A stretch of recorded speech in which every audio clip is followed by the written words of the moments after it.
जय माँ सरस्वती, राधे राधे। मैं इस रिकॉर्डिंग में चैप्टर जूलॉजी का chapter structural organisation in animal को कवर करूंगा। इस चैप्टर में यानी कि structural organisation in animal chapter में फर्स्ट डे हम इस टॉपिक को कवर करूंगा। तो एनिमल टिश्यू टॉपिक को कवर करूंगा। तो एनिमल टिश्यू टॉपिक होता क्या क्या है, हम इसके बारे में बताते हैं। इसके बारे में यही लिखा गया है कि a group of similar cells along with intercellular substance which perform a specific function। इस लाइन का मतलब इस डायग्राम से समझेंगे। यानी कि देखो, पहले एक ग्रुप ऑफ सिमिलर सेल्स यानी कि ग्रुप सेल्स का कैसा ग्रुप होना चाहिए। तो एक दो सेल्स मैंने बनाया, ये कौन सा सेल्स है, वो एनिमल सेल्स है, इस एनिमल सेल से। तो इस एनिमल सेल जो है, इस एनिमल सेल जब दो आया तो इस दोनों के बीच में क्या है, स्पेस है, यानी कि खाली जगह है। इस खाली जगह को हम बोलेंगे इंटरसेलुलर स्पेस बोलेंगे, इंटरसेलुलर स्पेस बोलेंगे। आज जब ये खाली जब हो एनिमल एनिमल सेल के बीच जब खाली है, ये खाली नहीं रहता है, इसमें कुछ ना कुछ भरा रहता है, मतलब भरा जाता है। तो कौन सा क्या इसमें भरा जाता है, तो मैट्रिक्स या इंटरसेलुलर मैट्रिक्स इसमें भरा रहता है।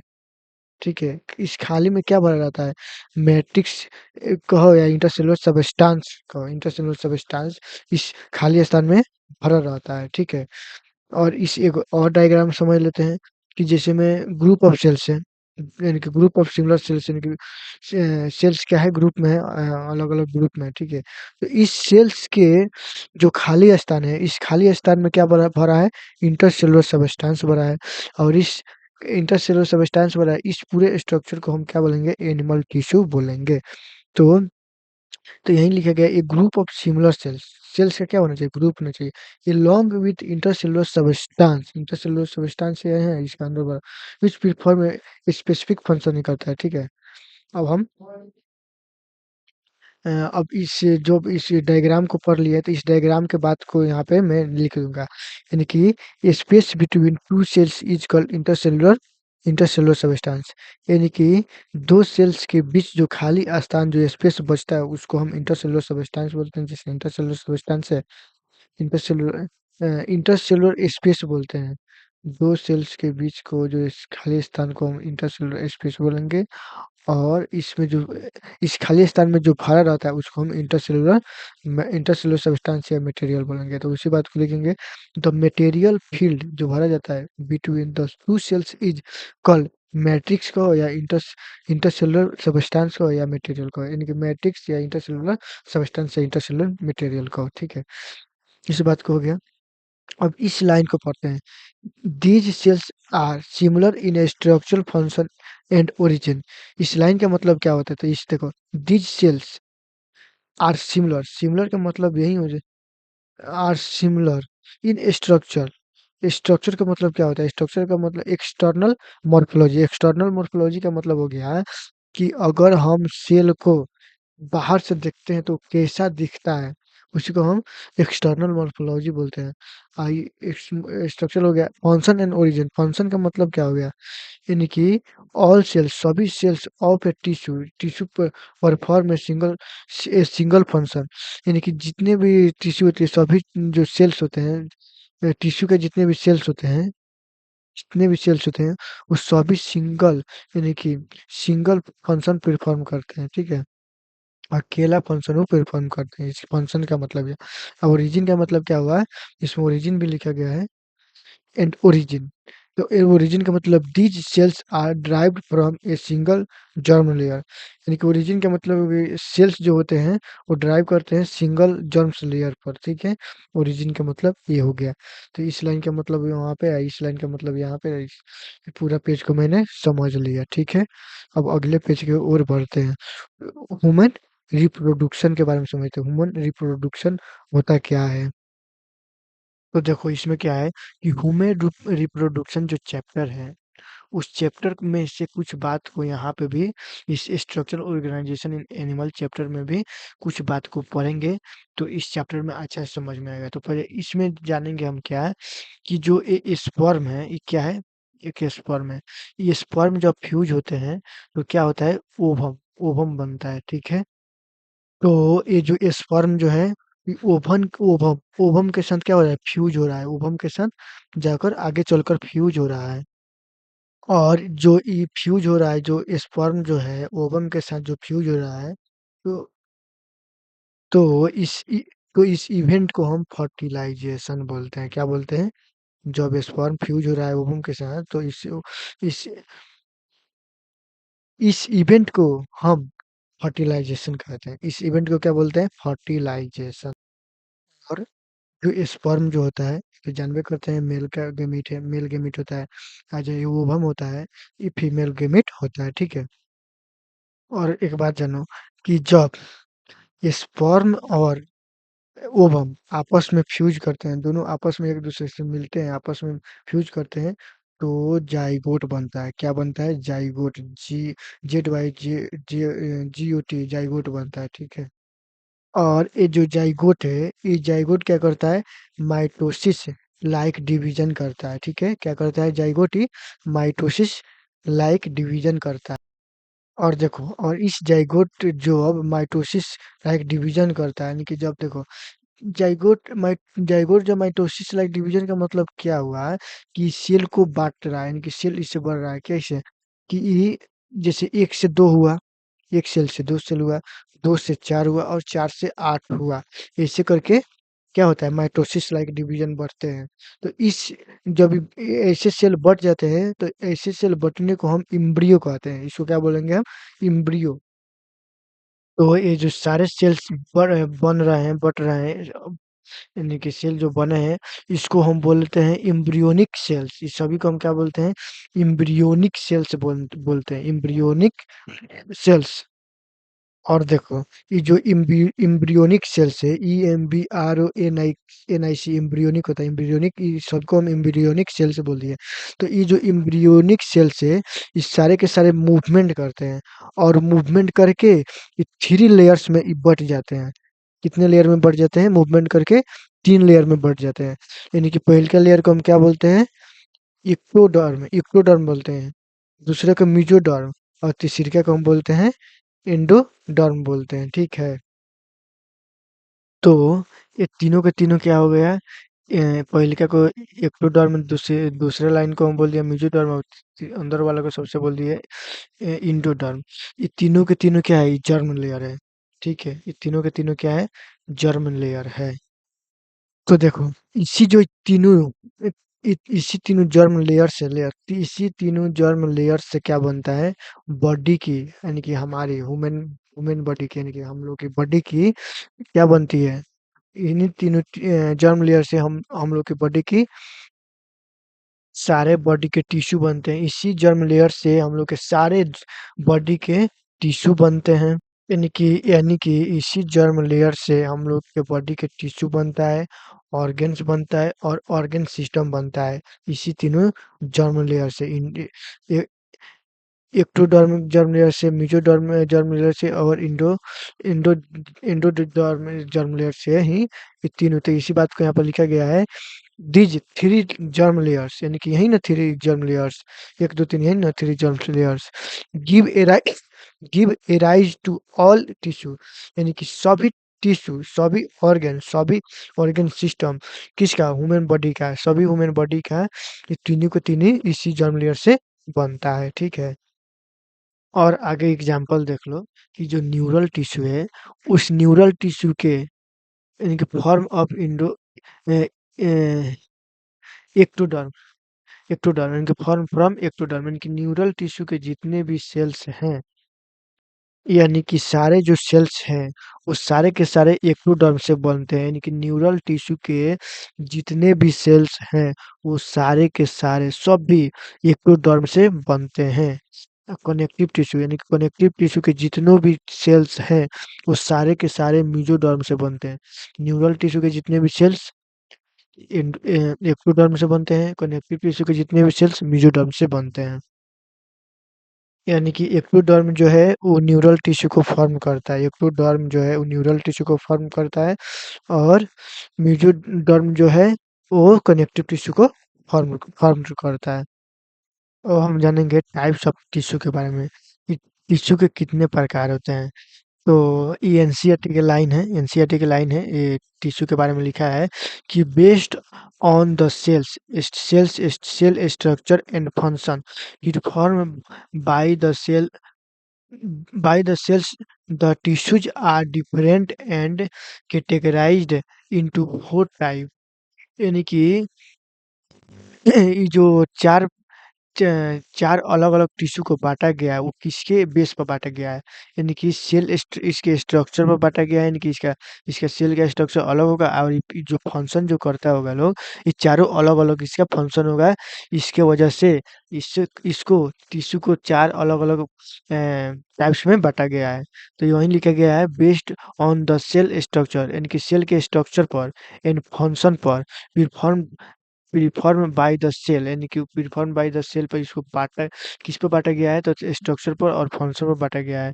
द उसके बाद लिखा है the cells the tissue are different and categorised into 4 types, यानी कि टिश्यू को अलग-अलग 4 डिफरेंट 4 मतलब टाइप में बाँटा गया है, अलग-अलग कैटेगराइज़ में इसको रखा गया है।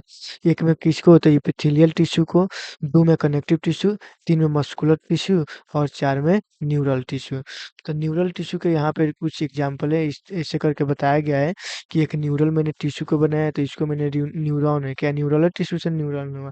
तो ये न्यूरॉन हो गया, इसको मैंने न्यूरॉन बोला और इस पार्ट को जो है इसको बड़े वाले को एक्सॉन बोला और इस छोटे वाले प्रोसेस को मैंने डेंट्री डेंड्रि डेंड्रिराइट बोला डेंड्रिराइट और ये गोल जो है अंदर इसको हम सेल बॉडी बोले या साइटोन बोले, ठीक है।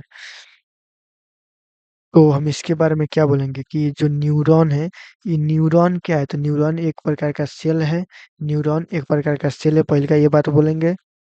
और ये जो कि किसमें पाया जाता है? न्यूरल टिश्यू में न्यूरॉन पाया जाता है, न्यूरल टिश्यू में न्यूरॉन पाया जाता है। और न्यूरॉन में ये जो लंबा सा प्रोसेस होता है, इस प्रोसेस को हम एक्सॉन एक्सॉन बोलते हैं, एक्सॉन। और ये छोटा वाला जो भी प्रोसेस होता है, ये छोटे-छोटे जो प्रोसेस जो इसको हम डेंड्राइट बोलते हैं, क्या बोलते हैं? डेंड्राइट बोलते हैं। और इसके बीच में जो न्यूक्लियस प्रेज़ेंट है, इसको हम बोलेंगे सेल बॉडी बोलेंगे या साइटोन बोलेंगे, ठीक है? इसको हम बोलेंगे। और न्यूरॉन्स जो होता है और जो ये न्यूरॉन्स है, ये न्यूरॉन्स अम और ये जो न्यूरॉन्स है, इस न्यूरॉन्स का अलग-अलग सर्किट होता है, जैसे में N1, N2, N3 N लंबे-लंबे सेल होते हैं। जैसे में N1 इतना, N2 इतना, N3 इतना और इस पे क्या होता है इलेक्ट्रिक सिग्नल इस पे भागती है, इलेक्ट्रिक सिग्नल भागती है मनुष्य में जो होता है मानव मानव शरीर में देखा जाता है, यानी कि कंडक्शन ऑफ इलेक्ट्रिकल सिग्नल ये पहुँचाता है, ये ऐसे ही इलेक्ट्रिकल सिग्नल पहुँचाता है, कोई भी बात सुना मैंने यही सब कैसे सुना है ये सब इलेक्ट्रिकल सिग्नल पहुंचाता है, ठीक है। यानी कहने का मतलब मेरा ये है कि इसके ऊपर से क्या भागता है इलेक्ट्रिकल सिग्नल भागता है, ठीक है। तो ये न्यूरॉन 1 है, न्यूरॉन 2 है और न्यूरॉन 3 है। इसी प्रकार न्यूरॉन आपस में जुड़े होते हैं और एक लंबा सा वायर की तरह होता है जिससे इलेक्ट्रिक सिग्नल पास होता है। तो इससे हमें यही सीख मिला यहाँ पे कि मतलब based on sale structure and function, यानी कि जो एपिथेलियम टिश्यू और कनेक्टिव टिश्यू मस्कुलर टिश्यू और न्यूरल टिश्यू ये चारों को टिश्यू 4 प्रकार का जो बांटा गया है ये किस बेसिस पे बांटा गया है। तो जैसे में एपिथेलियम टिश्यू अलग है, इसका स्ट्रक्चर अलग है और इसका फंक्शन अलग है। और जैसे कनेक्टिव टिश्यू का भी इसका स्ट्रक्चर अलग है, फंक्शन इसका अलग है। मस्कुलर टिश्यू का भी स्ट्रक्चर अलग है, फंक्शन अलग है, न्यूरल टिश्यू का भी स्ट्रक्चर अलग है, फंक्शन अलग है। इसी आधार से इसको हम अ, इस टिश्यू को 4 पार्ट में बाँटते हैं, यानी कि 4 टाइप में कैटेगराइज़ कर दिए हैं, अलग-अलग बाँट दिए हैं, ठीक है? तो इसी को हम टाइप्स ऑफ टिश्यू बोलते हैं, अलग-अलग 4 तरह को बाँट दिए हैं। अब आगे हम पढ़ेंगे मस्कुलर टिश्यू के बारे में कुछ एग्ज़ाम्पल देख लेते हैं, मस्कुलर टिश्यू का एग्ज़ाम्पल। अब देखते हैं तो ये मस्कुलर टिश्यू की एग्जांपल ले लेते हैं, इसके बारे में थोड़ा जान लेते हैं कि तो इस मस्कुलर मस्कुलर टिश्यू की एग्जांपल हो जाएगा कौन? Skeletal muscle. और इस स्केलेटल मसल्स में कौन-सा सेल पाया जाता है? तो स्केलेटल मसल सेल्स पाया जाता है। स्केलेटल मसल सेल्स जो होते हैं तो स्केलेटल मसल सेल्स पाए जाते हैं और स्केलेटल मसल सेल्स का जो स्ट्रक्चर होता है वो सिलिंड्रिकल होता है। इसका स्ट्रक्चर जो होता है स्केलेटल मसल सेल्स का सिलिंड्रिकल स्ट्रक्चर होता है। कैसा होता है? सिलिंड्रिकल स्ट्रक्चर, यानी कि सिलेंडर का आकार का ऐसे ऐसे करके ऐसे ऐसे करके ऐसे ऐसे करके सिलेंडर का आकार का इसका स्ट्रक्चर होता है। और इसी वजह से क्या सिलिंड्रिकल स्ट्रक्चर होने के कारण इसी वजह से यह कॉन्ट्रैक्ट और रिलैक्स कर पाता है। ठीक है, कॉन्ट्रैक्ट एंड रिलैक्स कर पाता है, यानी कि कॉन्ट्रैक्ट भी करता है और मूवमेंट रिलैक्स, यानी कि कॉन्ट्रैक्ट मतलब मूवमेंट्स और ये रिलैक्स करता है, यानी कि फैलता है सिकुड़ता है ऐसे इसका इसी वजह से मूवमेंट करता है और रिलैक्स कर पाता है। ठीक है, इसी वजह से। तो इसी वजह से हम लोग मूवमेंट कर पाते हैं, इसी वजह से हम लोग चल पाते हैं। ठीक है, बात को समझा जाए कि जब सिलेंड्रिकल स्ट्रक्चर जब होता है तो इसी वजह से हम कॉन्ट्रैक्ट यानी कि कॉन्ट्रैक्ट यानी कि एंड मूवमेंट कर पाते हैं, रिलैक्स कर पाते हैं, यानी कि हम चल पाते हैं। ठीक है, और यहाँ तक ले मैंने देख लिया। ठीक है, मस्कुलर टिश्यू के एग्जाम्पल तक ले देख लिए। अब इस एनसीईआरटी के जो ये लाइनें लिखा गया है इसको हम देखते हैं। तो लिखा गया है organs such as heart, lungs, kidney, stomach comprise a specific proportion and pattern of all basic types of tissue. तो इस लाइन का मतलब क्या बोल रहा है? इस लाइन का मतलब समझने के लिए पहले हम यहाँ पर इस डायग्राम को समझेंगे तो लाइन समझ में आएगा। तो पहले क्या करेंगे, एक मैंने स्टोमक को बनाना पड़ेगा। तो मैंने क्या किया, स्टोमक को मैंने एक स्टोमक को बनाया। तो हम मतलब इसके बारे में स्टोमक के बारे में हम पहले इस डायग्राम से समझेंगे। तो ये डायग्राम कहना क्या चाहता है कि स्टोमक जो होता है एक प्रकार के ऑर्गन होता है, ऑर्गन। और इस स्टोमक में connective tissue, muscular tissue, neural tissue और इपिथेलियल टिश्यू, ये चारों टिश्यू प्रेजेंट होती है, चारों टिश्यू पाया जाता है स्टोमक में। यानी कि स्टोमक जो है वो ऑर्गन है और कोई भी ऑर्गन जो है वो टिश्यू से बनता है, या तो कनेक्टिव टिश्यू या मस्कुलर टिश्यू या न्यूरल टिश्यू या एपिथेलियल टिश्यू, इन चारों टिश्यू से मिलकर ये बनता है ऑर्गन। पहला बात हमें याद क्या रखना है कि कोई भी ऑर्गन हो, या तो लंग्स हो या तो किडनी हो या स्टोमक हो या हार्ट हो, कोई भी ऑर्गन्स हो वो पहले तो टिश्यू का बना होता है। तो कौन-कौन सा टिश्यू का बना होता है? या तो कनेक्टिव टिश्यू का, या मस्कुलर टिश्यू का, न्यूरल टिश्यू का, एपिथेलियम टिश्यू का, यानी कि चारों टिश्यू का मिल के बनता है। किसी में 25% कनेक्टिव होगा, किसी में 20% कनेक्टिव होगा, किसी में 30% कनेक्टिव होगा, 25% एपिथेलियम होगा। इससे मने ऐसे-ऐसे अलग-अलग होगा। तो किसी में 25% कनेक्टिव टिश्यू हो जाएगा, किसी में 25% मस्कुलर टिश्यू होगा, किसी में न्यूरल टिश्यू, यानी कि सब में किसी में इक्वल इक्वल कनेक्टिव पाया जाता है, पाया जाएगा, मस्कुलर टिश्यू इक्वल पाया जाएगा, न्यूरल टिश्यू इक्वल पाया जाएगा और एपिथेलियल टिश्यू इक्वल पाया जाएगा। ऐसा-ऐसा हो सकता है। यानी कि मेन बात यहाँ पर ये है कि ऑर्गन जो होता है वो टिश्यू का बना होता है, उसमें कोई भी टिश्यू हो सकता है, या कनेक्टिव चारों में से कोई भी टिश्यू हो सकता है, या चारों चारों हो सकता है। ठीक है, मेन बात यहाँ पे ये कहने का मतलब, यहाँ पे स्टोमक का समझाने का मतलब यहाँ पे ये हो रहा है। यानी कहने का मतलब इस लाइन से यही मतलब निकलता है कि ऑर्गन सच एज हार्ट हो या लंग्स हो या किडनी हो या स्टोमक हो comprise a specific proportion and pattern of all basis types of tissue।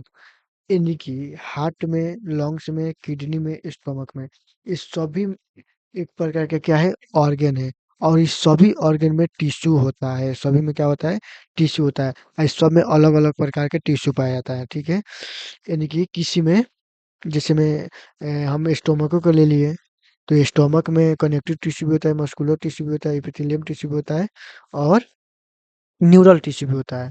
तो ये ज़रूरी नहीं है कि सब में 25 से 25% हो, ये भी हो सकता है कि किसी में 90% हो गया कनेक्टिव टिश्यू, मस्कुलर टिश्यू हो गया 5% हो गया, तो 95 हो गया, न्यूरल टिश्यू 2% हो गया, 95 97 हो गया और 3% एपिथेलियम टिश्यू हो गया। यही सब में अलग-अलग होता है।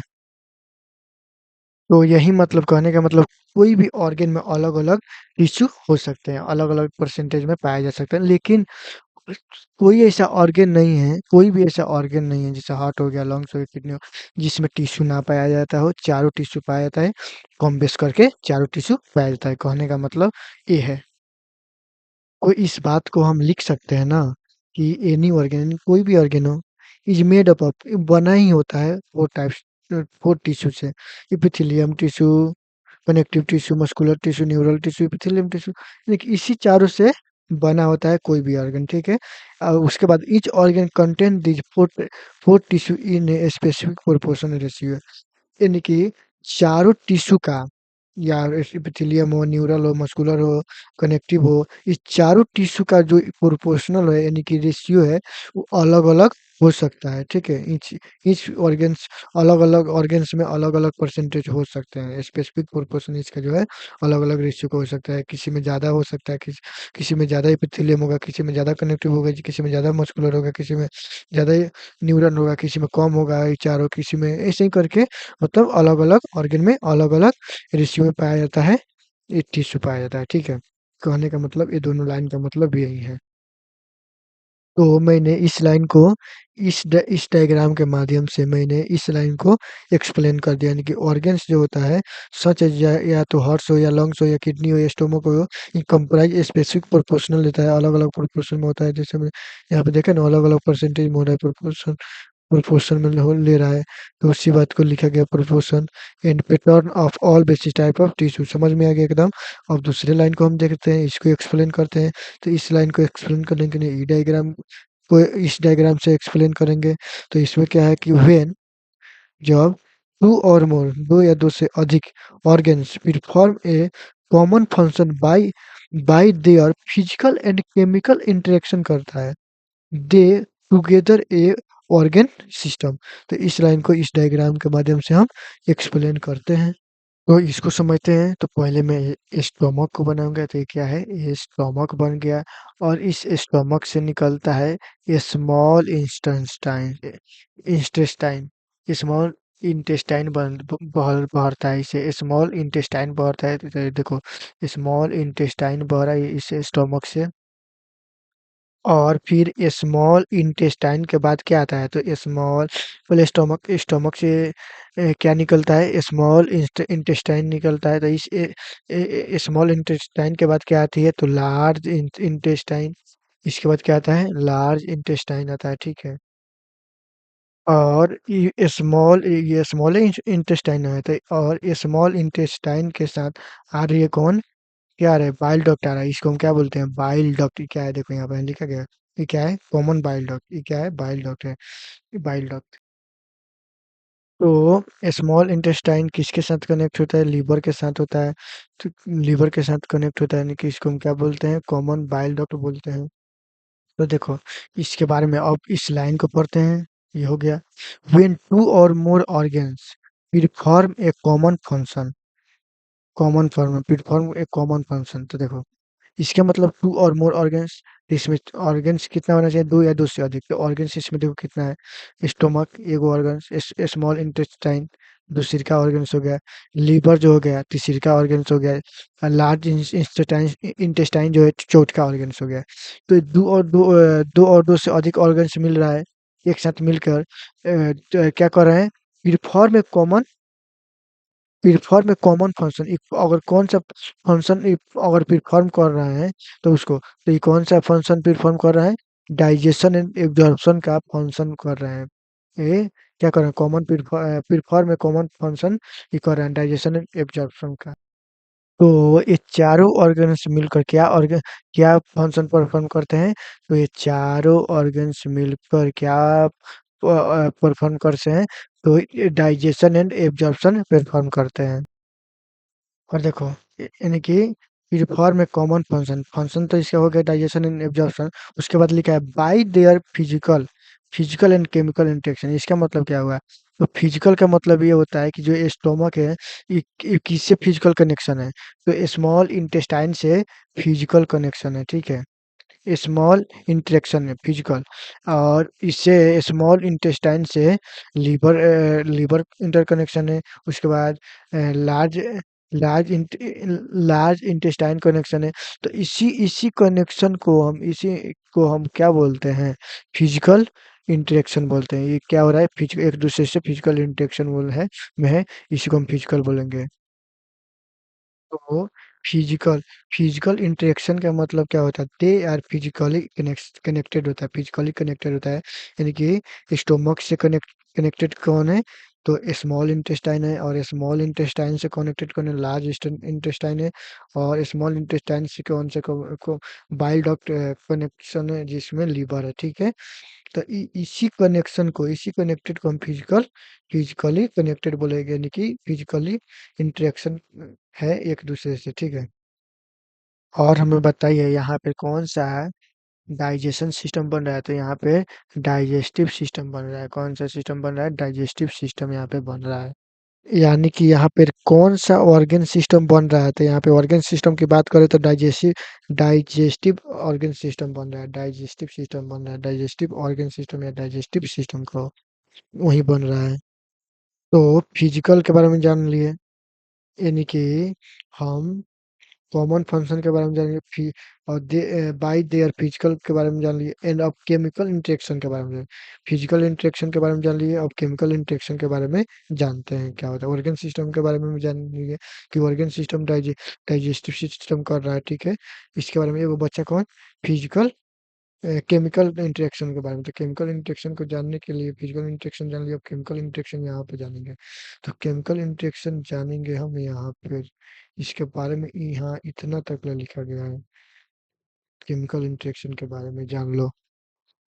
तो केमिकल इंटरेक्शन को समझने के लिए जानेंगे कि एक ऑर्गन होता है, ठीक है। एक ऑर्गन होता है, उस ऑर्गन का नाम है हाइपोथैलेमस। हाइपोथैलेमस ऑर्गन है, जिसको हम क्या बोलते हैं? GnRH बोलते हैं, जिसको हम क्या बोलते हैं? GnRH बोलते हैं। जो कि ये क्या है? एक हार्मोन है, जो कि एक हार्मोन है। हार्मोन्स किसको बोलते हैं? जो बोलता है लो हार्मोन्स, तो हार्मोन्स एक प्रकार का केमिकल्स होता है, ठीक है। केमिकल होता है, केमिकल्स। और ये जो GnRH जो होता है, ये किसको स्टिमुलेट करता है?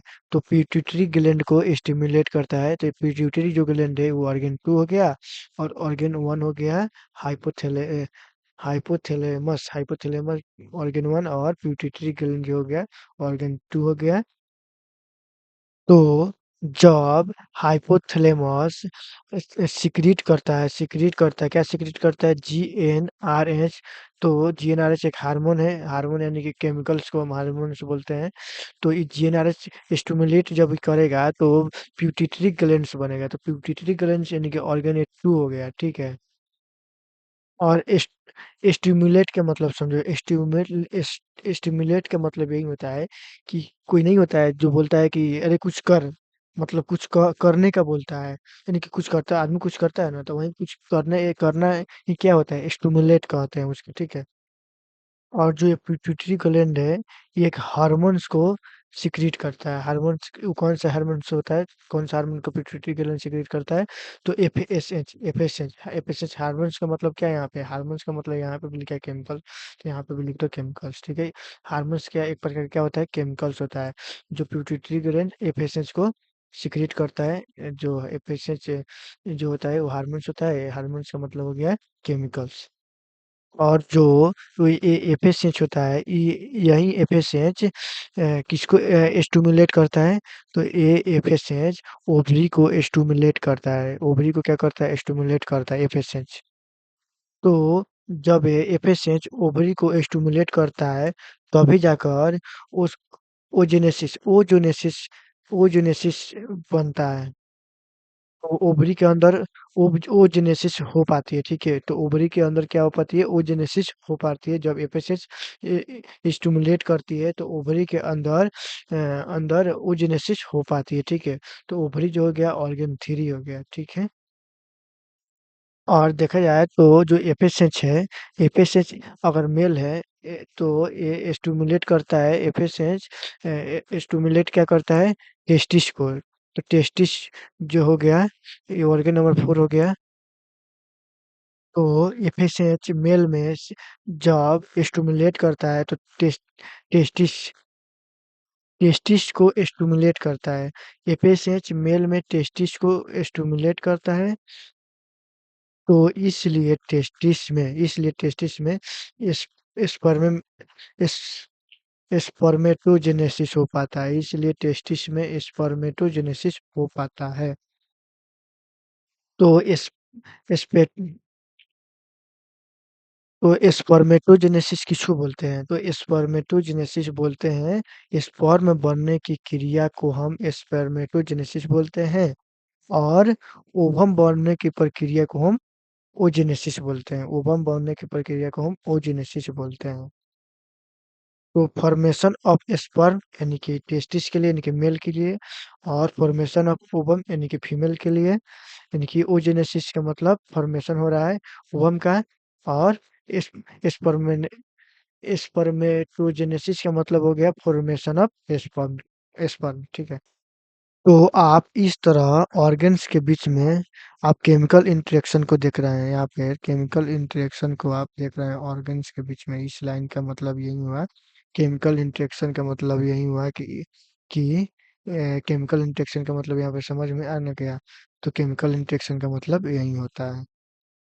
तो ये बताइए कौन सा ऑर्गन सिस्टम बन रहा है? तो आपका है एंडोक्राइन ऑर्गन सिस्टम बन रहा है। एंडोक्राइन ऑर्गन सिस्टम बन रहा है, ठीक है। तो ये जो फंक्शन जो हो रहा है, जितने भी फंक्शन हो रहा है, तो ये रिप्रोडक्शन रिप्रोडक्शन फंक्शन से रिलेटेड फंक्शन हो रहा है। यानी कहने का मतलब इस लाइन का when two or more organs हो गया, फिर form A common function bye a physical and chemical interaction, they together a organ systems. यानी कि इसमें भी देखो, दो से अधिक के ऑर्गन्स है। यानी कि एक ऑर्गन से हो गया, एक नंबर, दो नंबर ए ऑर्गन्स हो गया। हिपोथैलेमस एक नंबर ऑर्गन, पिट्यूटरी ग्लैंड दो नंबर ऑर्गन, और ओवरी ओवरी ऑर्गन थ्री हो गया, और टेस्टी ऑर्गन फोर हो गया। ये भी दो और दो से अधिक ऑर्गन्स एक साथ मिलकर केमिकल इंटरेक्शन कर रहे हैं। तो अब आपको इस लाइन को समझ में आ गया होगा, तो देखते हैं। When two or more organs perform a common function by their physical and chemical interaction, they together a organ system, ठीक है। अभी देख लिए, उसके बाद हम इस लाइन को भी पूरा देख लिए, यहाँ तक देख लिए। और अब हमें देखना है जो चार गो अलग अलग कैटेगराइज में टिश्यू को बांटा गया है, उसी को अब यहाँ से अब शुरू करते हैं। तो एक नंबर फर्स्ट में दिया है इपिथीलियम, इपिथीलियल टिश्यू या इपिथीलियम टिश्यू, इपिथीलियम या इपिथीलिया, इसका तीन नाम है। आप जो भी बोलना चाहें, बात वह एक ही होगा। इपिथेलियल कहिए, इपिथेलियल टिश्यू कहिए, या इपिथेलियम इपिथेलियम टिश्यू कहिए, या इपिथीलिया टिश्यू कहिए। इपिथेलियल टिश्यू, इपिथेलियम टिश्यू या इपिथीलिया टिश्यू, तीनों नाम कहिए, बातवा एक ही होगा, ठीक है। तो इसी के बारे में हम आगे यहाँ पर अब जानते हैं क्या क्या लिखा गया है। तो इसके बारे में पढ़ते हैं। तो इपिथेलियल टिश्यू के बारे में लिखा गया यही कि cells of this tissue are compactly packed compactly packed with little in intercellular space and matrix। तो इस लाइन का मतलब क्या हुआ, देखते हैं। तो इस एपिथेलियल टिश्यू को लाइन को समझने के लिए एक मैंने यहाँ पे डायग्राम बनाया। तो इस डायग्राम को मतलब क्या हुआ कि देखो ऐसे बना देंगे, और इसमें यहाँ पे जो देखो, यहाँ पे छोटा थोड़ा स्पेस दिखता होगा, यहाँ पे थोड़ा स्पेस दिखता होगा, लेकिन स्पेस कितना है, थोड़ा सा ही है। यानी कि थोड़ा सा कहने का मतलब ये क्या हुआ, तो इस cells of this tissue are compactly packed है। कॉम्पैक्टली पैक्ड का मतलब है बहुत नजदीक मतलब है, लेकिन न ज्यादा सटा हुआ है, न ज्यादा हट का है, आप कॉम्पैक्टली पैक है, ठीक है, ऐसा मतलब है। With little intercellular space and matrix, यानी little intercellular space and matrix का मतलब क्या हुआ कि इसमें क्या भरा हुआ है, इसमें मैट्रिक्स। पीछे भी पीछे वाला में भी देखा होगा कि ये जो जगह खाली होता था उसको हम क्या बोलते थे, इंटरसेलुलर स्पेस बोलते थे। और उसमें क्या भरा होता है, एंड मैट्रिक्स भरा होता है। एंड मैट्रिक्स कहते हैं, और उस इंटरसेलुलर स्पेस को होता है जो खाली स्थान को हम इंटरसेलुलर स्पेस कहते हैं, एंड मैट्रिक्स, ठीक है। लिटिल छोटा सा जगह को हम बोलते हैं, ठीक है। तो पहले का बात जान लो। अब ये जो है एपिथेलियल टिश्यू बनाया गया है। तीनों क्या है? 1, 2, 3 तीनों क्या है? Epithelial tissue. इस एपिथेलियल टिश्यू जो है वो बेसमेंट मेम्ब्रेन पर रेस्ट कर रहा है, यानी कि बेसमेंट मेम्ब्रेन पर रेस्ट कर रहा है। करने का मतलब ये जो ब्लू कलर का ये जो ऐसे-ऐसे करके लाइन खींचा गया है, इसके ऊपर से एपिथेलियम टिश्यू है। तो इसको हम क्या बोलेंगे? इस लाइन को बेसमेंट मेम्ब्रेन ये जो है क्या है? Basement membrane. तो इस लाइन को हम लिख देंगे कि जो एपिथेलियम सेल्स है, एपिथेलियम सेल्स वो रेस्ट कर रहा है किस पर? On A membrane, membrane called basement membrane. जो एपिथेलियम सेल्स रेस्ट कर रहा है उस मेम्ब्रेन को हम एक बेसमेंट मेम्ब्रेन कहते हैं, ठीक है? इसको हम बेसमेंट मेम्ब्रेन कह देंगे। ये तो हो गया 1, 2, 3 ये एपिथेलियम सेल्स हो गया। इसको हम क्या बोल दिए? बेसमेंट मेम्ब्रेन बोल दिए। ये कॉम्पैक्टली पैक्ड है, यानी कि कहने का मतलब टाइटली पैक्ड का हो चाहे कॉम्पैक्टली पैक्ड का हो, यानी कि ये ज़्यादा नहीं सटा हुआ है और ना ज़्यादा हट के है, यानी कि कॉम्पैक्टली पैक्ड है। समझ सकते हैं। और ये जो बेसमेंट मेम्ब्रेन है जिस पर एपिथेलियम टिश्यू बैठा हुआ है, वो सेल का नहीं बना होता है। जो ये बेसमेंट मेम्ब्रेन है वो नॉन सेलुलर होता है, यानी कि सेल का बना होता नहीं है, इसमें सेल नहीं होता है। सेल नहीं होता है तो इसी बात को हम लिख देंगे कि basement membrane is not cellular. Not cellular यानी कि बिना सेल का होता है, यानी कि not made up of any cell, यानी कि इसमें कोई भी सेल नहीं पाया जाता है बेसमेंट मेम्ब्रेन में, ठीक है? तो जो ये बेसमेंट मेम्ब्रेन है, जो यहाँ पे ये बेसमेंट मेम्ब्रेन है, ये तो नॉन सेलुलर है। नॉन सेलुलर का मतलब ये सेल का बना नहीं होता है। तो अब जो ये सेल का नहीं बना होता है तो भाई किसी ना किसी चीज का बना होगा ना। तो हाँ, बना होता है। 3 चीज़ों से ये बना होता है बेसमेंट मेम्ब्रेन। तो कौन-कौन सा क्या है? तो ये 3 चीज़ यही है कि basement membrane is made up of, यानी कि 3 चीज़ से बना होता है। Basement membrane is made up of किससे-किससे बना होता है? ग्लाइकोप्रोटीन जो एक प्रकार का प्रोटीन है, ग्लाइकोप्रोटीन, म्यूकोपॉलीसेकेराइड जो एक प्रकार का कार्बोहाइड्रेट है, म्यूकोपॉलीसेकेराइड, और कोलेजन फाइबर जो एक प्रकार के प्रोटीन है। इसी से बेसमेंट मेम्ब्रेन बना होता है। तो एपिथेलियम टिश्यू के बारे में 2 चीज़ें याद में जाना कि सेल्स जो होता है एपिथेलियम से टिश्यू में बहुत पास-पास होता है। ये क्या होता है? कॉम्पैक्टली पैक्ड होता है, इसलिए क्योंकि सेल्स बहुत पास-पास होते हैं, बहुत कम जगह बच यानी कि उसके बीच की जो जगह होती है, इनकी इंटरसेल्युलर जो स्पेस होता है बहुत कम होती है, यानी कि कॉम्पैक्टली पैक्ड होता है। और उस स्पेस में जो इंटरसेल्युलर सब्सटेंस होता है वो भी कम होता है, इसकी जिसके कारण इंटरसेल्युलर स्पेस कम होता है, तो जिसके कारण इंटरसेल्युलर सब्सटेंस भी कम होता है, जिसको हम मैट्रिक्स भी बोलते हैं। और एपिथेलियम टिश्यू जो होता है वो बेसमेंट मेम्ब्रेन के ऊपर बैठता है। दूसरा बात यही ना जाना है कि बेसमेंट मेम्ब्रेन के ऊपर एपिथेलियम सेल्स बैठता है, और बेसमेंट मेम्ब्रेन जो होता है नॉन सेलुलर होता है। नॉन सेलुलर का मतलब इस सेल इसमें नहीं पाया जाता है। इसमें पाया जाता है कौन कौन सा? इसमें किस चीज का बना होता है? तो ग्लाइकोप्रोटीन का, म्यूकोपॉलीसेकेराइड का, और कार्बो ग्लाइकोप्रोटीन यानी कि प्रोटीन का बना होता है। म्यूकोपॉलीसेकेराइड यानी कि कार्बोहाइड्रेट का बना होता है, और कोलेजन फाइबर यानी कि प्रोटीन का बना, इसी से बना होता है बेसमेंट मेम्ब्रेन, ठीक है? देखो, इस एपिथेलियम टिश्यू में किस चीज़ की ज़रूरत होती है? तो ब्लड वेसल्स की ज़रूरत होती है। तो ब्लड वेसल्स जाएगा कैसे? जब इंटरसेल्युलर स्पेस इसमें कम है, जब कॉम्पैक्टली पैक्ड है, बहुत मतलब कम-कम स्पेस है, तो कैसे जाएगा ब्लड वेसल्स? तो इसके लिए क्या करना होगा? देखो, अगर अगर यहाँ पे लार्ज इंटरसेल्युलर स्पेस रहता है इसके जैसे एक एक से ले हो गया, एक से ले हो गया। इसमें स्पेस दूर-दूर है तो ये ब्लड वेसल से आराम से चल जाएगा। दूर-दूर रहता तो, लेकिन यहाँ पर क्या हो रहा है? कॉम्पैक्टली पैक्ड है, बहुत कम स्पेस है, इंटरसेल्युलर स्पेस बहुत ही कम है, जिसके कारण ब्लड वेसल्स बहुत जाना मुश्किल है, ठीक है? तो इसके लिए हमें कुछ करना ना होगा। तो लार्ज इंटरसेल्युलर स्पेस रहता तो चल जाता, लेकिन लार्ज इंटरसेल्युलर स्पेस नहीं है, स्मॉल इंटरसेल्युलर स्पेस है, जिसके कारण हम क्या करेंगे? एक कनेक्टिव टिश्यू बनाएँगे। बेसमेंट मेम्ब्रेन के नीचे हम कनेक्टिव टिश्यू बनाएँगे। कनेक्टिव टिश्यू इसको बोलेंगे, इसको बोलेंगे, इसको बोलेंगे। कनेक्टिव टिश्यू को बनाएँगे बेसमेंट मेम्ब्रेन के नीचे। तो हम देखो, तो ये क्या होता है, इसमें क्या होता है? वेरी लेस इंटरसेल्युलर स्पेस होता है। इस एपिथेलियम सेल्स में क्या होता है? वेरी लेस इंटरसेल्युलर स्पेस होता है। नाम अंतर का इंटरसेल्युलर जगह होता है, इंटरसेल्युलर स्पेस होता है, ठीक है? तो इसी बात को हम पहले लिख देते हैं, उसके बारे में तब समझाएँगे। तो इसी बात को लिखेंगे यहाँ पे कि there is no blood supply. इसमें ब्लड सप्लाई होबे नहीं करता है, नहीं होता है, सफा नहीं होता है। इन इपिथेलियम टिश्यू, इन इपिथेलियम टिश्यू में, इस इपिथेलियम टिश्यू में ब्लड सप्लाई नहीं होता है, ठीक है? क्यों? कॉम्पैक्टली पैक्ड होने के कारण, as the intercellular space is very less, as the intercellular जो इसका स्पेस है बहुत ही कम है, वेरी लेस है, and blood vessels cannot penetrate करता है, जो ब्लड वेसल्स है वो कैनॉट पेनिट्रेट यानी कि नहीं जा पाता है। तो इसलिए हम एपिथेलियम टिश्यू को है, एपिथेलियल टिश्यू का हो चाहे एपिथेलियम टिश्यू का हो, तो एपिथेलियल टिश्यू को हम ए वेस्कुलर बोलते हैं। इसलिए हम एपिथेलियल टिश्यू को ए वेस्कुलर बोलते हैं। ए वेस्कुलर का मतलब होता है no blood supply, no blood supply यानी कि ब्लड इसमें सप्लाई नहीं होता है, जिसको हम ए वेस्कुलर बोलते हैं, यानी कि एपिथेलियम टिश्यू ए वेस्कुलर होता है। तो अब यहाँ पे जब जब अब सवाल उठता है, जब एपिथेलियम टिश्यू में ब्लड सप्लाई नहीं होता है, तो फिर उसको न्यूट्रिएंट्स या ऑक्सीजन मिलता कैसे है? हाँ, मिलता कैसे है? तो उसके बारे में हम अब बताते हैं कैसे मिलता है उसको। तो देखो, यहाँ पे अब कैसे उसको एपिथेलियम टिश्यू को ब्लड मिलता है, जिसकी वजह से वो ऑक्सीजन लेगा, न्यूट्रिएंट्स मिलेगा, ये सब ब्लड से ना मिलेगा। तो अब बताते हैं कैसे मिलता है।